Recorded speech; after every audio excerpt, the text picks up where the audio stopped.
Hello friends. मैं कुछ दिनों के लिए शांत रहना चाहता हूँ स्टॉक मार्केट के बारे में, लेकिन आप लोग शांत रहना नहीं देना चाहते। लगातार फ़ोन आते हैं, क्वेरीज आती है, आगे क्या आगे क्या। तो मैं उस पर थोड़ी देर कुछ बातें करना चाहता हूँ।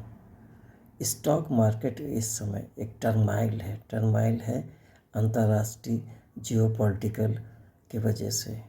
अमेरिका अपने जिद पे है, ट्रम्प साहब अपने एरोगेंस में हैं, और ईरान जो है अपनी जिद पकड़ के बैठा है। पहले तो उन्होंने सोचा ट्रम्प साहब ने कि दूसरा ये वेनेजुएला होगा और हम इसको जल्दी से 4-5 दिन में फ़तेह कर लेंगे ईरान को, जैसा चाहेंगे वैसा कर लेंगे। उनसे बहुत बड़ी भूल हुई। इस चीज़ को मैंने अपने कई लेख में और जो मैंने फेसबुक पे पोस्ट किया है, अपने चैनल पे पोस्ट किया है, उसमें मैंने कहा था कि बहुत बड़ी अमेरिका गलती करने जा रहा है, जो समझ करके कि ईरान भी वही होगा जैसा मैंने वेनेजुएला को अपने कब्जे में कर लिया है, और उसको वहाँ की सरकार को मैं खुद चला रहा हूँ। ये बहुत बड़ी उनकी गलती है और इस गलती को रियलाइज़ नहीं कर रहे हैं। आज के तारीख में मैं गारंटी के साथ कह रहा हूँ, अमेरिका दुनिया का सबसे बड़ा अच्छा से अच्छा सोफिस्टिकेटेड वीपनरी रखा हुआ है, उनके यहाँ बनता है। पूरी दुनिया के अंदर उनके बेसिस हैं। मिडिल ईस्ट में 21 बेसिस हैं, जिसके बल पर वो चाहते थे कि हम ईरान को फतेह कर लेंगे। आज उनकी हालत ऐसी नहीं है। आज 7वां दिन था वार का, 7वें दिन उनकी हालत ख़राब हो गई। आपको याद होगा 28 फरवरी को सुबह 10 बजे के आसपास अमेरिका ने और इजराइल ने मिलकर अटैक किया था ईरान के ऊपर। उससे 2 या 3 दिन पहले मैंने कहा था कि अगर अमेरिका और इजराइल ईरान पे अटैक करते हैं तो यहाँ से निफ्टी 1000 पॉइंट नीचे गिरेगी। ऑलरेडी 800 नहीं नो नो 775 पॉइंट गिर चुका है उस दिन से, ठीक है। और कल भी 200-250 मंडे को पॉइंट गिर जाएगा, 1000 पूरा हो जाएगा। उसके पहले मैंने 1 फरवरी 2026 को आपसे कहा था कि निफ्टी यहाँ से 1800 से 2000 पॉइंट गिरेगा। वो भी 1600-1650 गिर चुका है। कल 2 दिन के बाद वो भी पूरा हो जाएगा। कहने का तात्पर्य है, क्या ज़रूरत है कि ऐसे मार्केट में कूदने की जहाँ पे बिल्कुल अनसर्टेनिटी है। कोई ये नहीं कह सकता, जो भी अपने को बॉटम फिशिंग करने पर लगाते हैं कि हम निचला इस तरह पकड़ें, वहाँ से भी 300-400 पॉइंट नीचे जा रही, तो लॉस भरने से अच्छा आप चुपचाप बैठे साइडलाइन होकर केवल सिचुएशन को वॉच करते रहिए कि चीज़ें कहाँ जा रही, कैसे जा रही। और ये सारी चीज़ें विश्व में केवल एक देश है अमेरिका, जिसके वजह सारी चीज़ें घटनाएं हो रही हैं।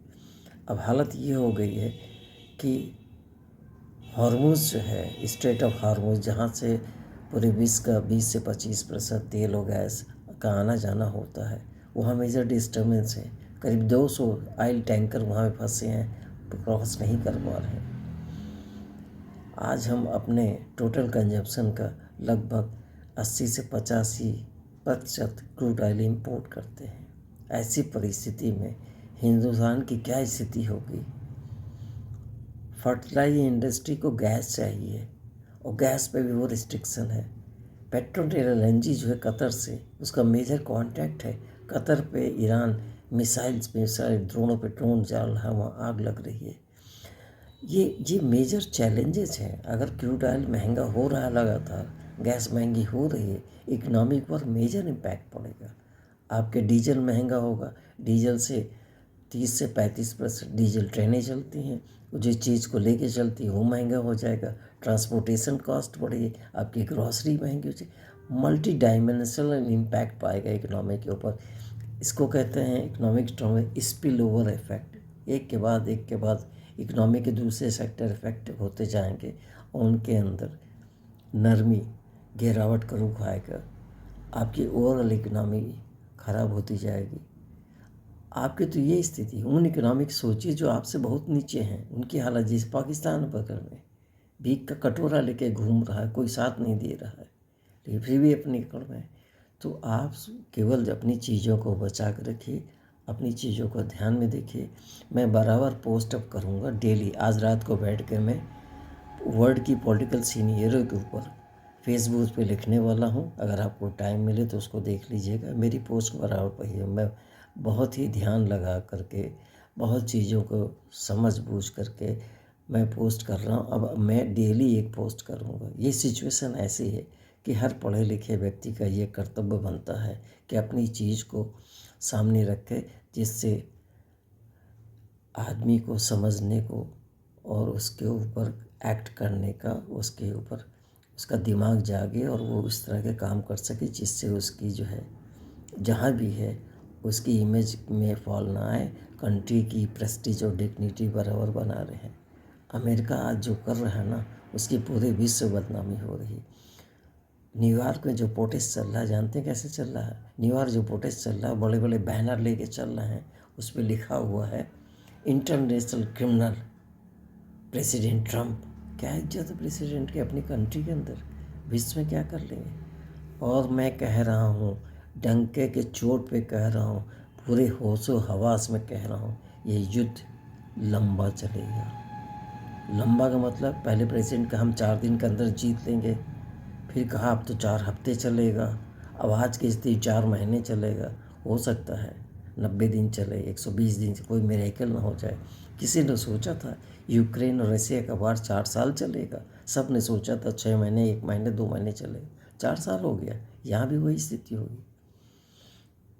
किस वजह से प्रेसिडेंट ट्रंप ने ईरान पे अटैक किया? कोई वजह नहीं थी, कोई वजह नहीं थी। ये अमेरिकन जानते हैं। बिना अमेरिकन संसद के पूछे, उनसे परमिशन लिए, आप जो चाहते हो तानाशाह हो गए हो। विश्व के सबसे बड़े तानाशाह, जो काम करना चाहते हो कर लेते हो। कर लिया आपने। अमेरिका के सीनेट में उसका विरोध रहा। अमेरिकन इकोनॉमी की ऐसी तैसी हो रही है। क्या तरीका है ये? पैसा ही बहाना है, केवल इसलिए बहाना है। फ़ायदा होगा इजराइल को।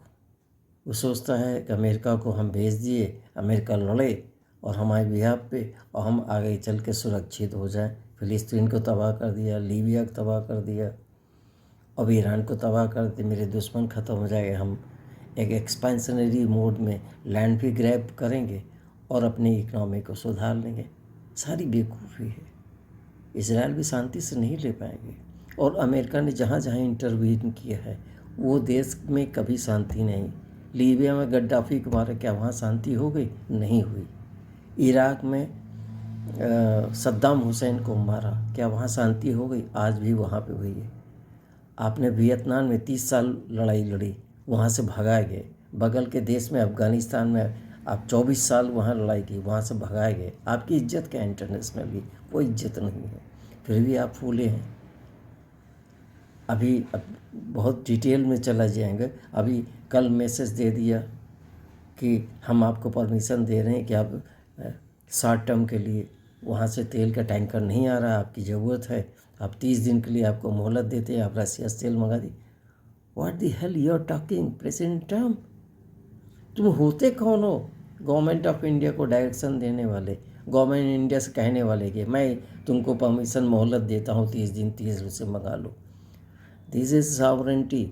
India has compromised its sovereignty. This is nothing कि इस तरह से कोई विदेशी आदमी ये कहे कि भारत ये करेगा, भारत ये नहीं करेगा। Who are you? President Trump की तुम्हारी औकात क्या है? क्यों ऐसे करते हो? और होते कौन हो भारत को डायरेक्शन देने वाले? और गवर्नमेंट ऑफ इंडिया उसको मानती क्यों नहीं है? क्यों नहीं कंडेम करती इस चीज़ को? हम आपकी बात को नहीं मानेंगे। पर्दे के पीछे बहुत चीज़ें कही जाती हैं, या पर्दे के पीछे बहुत चीज़ की जाती, कहीं नहीं जाती। अब इसका सहारा लेकर, ये तो नहीं है कि आप जनता को बीच जा कर के गवर्नमेंट ऑफ इंडिया बोलेगी नहीं कि हमने ऐसा इसलिए किया, मेरी मजबूरी ये थी। अरे भाई कुछ तो बताइए। आपकी भी सोशल डिग्निटी है, प्रेस्टीज है, हमारी भी है। हम देश के नागरिक हैं, हम उस चीज़ को जानना चाहते हैं, समझना चाहते हैं। क्यों नहीं आप बता रहे हैं?